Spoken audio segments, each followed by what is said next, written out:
জমে গেছে।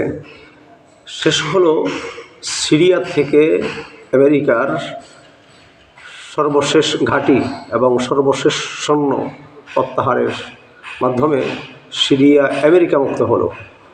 আমেরিকায় ইরান এবং আমেরিকার যুদ্ধের ফলে এই যে যুদ্ধবিরতি চলছে, এই বিরতির মাঝখানেই আমেরিকায় সিরিয়ায় আর কোনো মাতবরি চলবে না।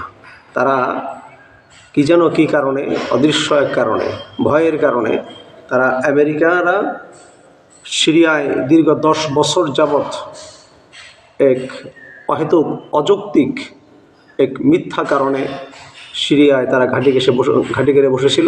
অর্থাৎ সেই এলাকায়, আশেপাশে এলাকায় তাদের দাদাগিরি বাবাগিরি এগুলো দেখাবে, পাওয়ার দেখাবে, এই সমস্ত কারণে সেখানে ঘাঁটি গেড়েছিল।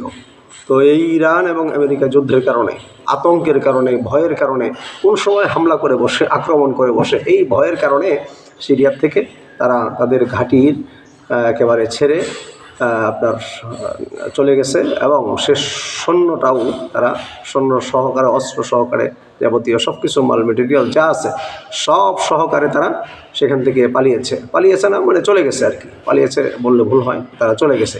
তবে আতঙ্কের কারণে, ভয়ের কারণে তারা সেখান থেকে ছেড়ে চলে গেছে। এবং সিরিয়ার সরকারি বাহিনী তারা এখন সেই ঘাঁটিগুলোতে এসে তারা তাদের ডিউটি বা কাজকর্ম তারা শুরু করে দিয়েছে। এই জন্য কথায় আছে, ঠেলার নাম বাবাজি। আপনি ভয় পেলে আপনাকে ভয় দেখাবে, আর আপনি যদি ঘুরে দাঁড়ান তাহলে আপনাকে তখন তারা গোনা শুরু করে দিবে।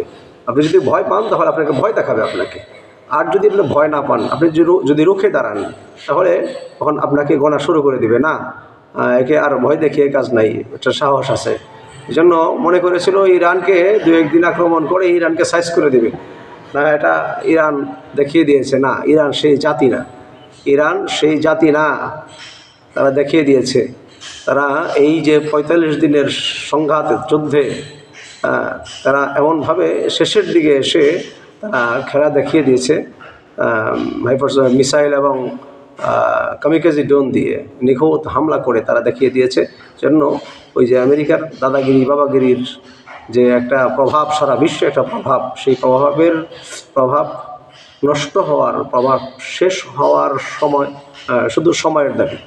এজন্য আমি বলবো যে না, ভয় পেলে চলবে না, ভয়কে জয় করতে হবে।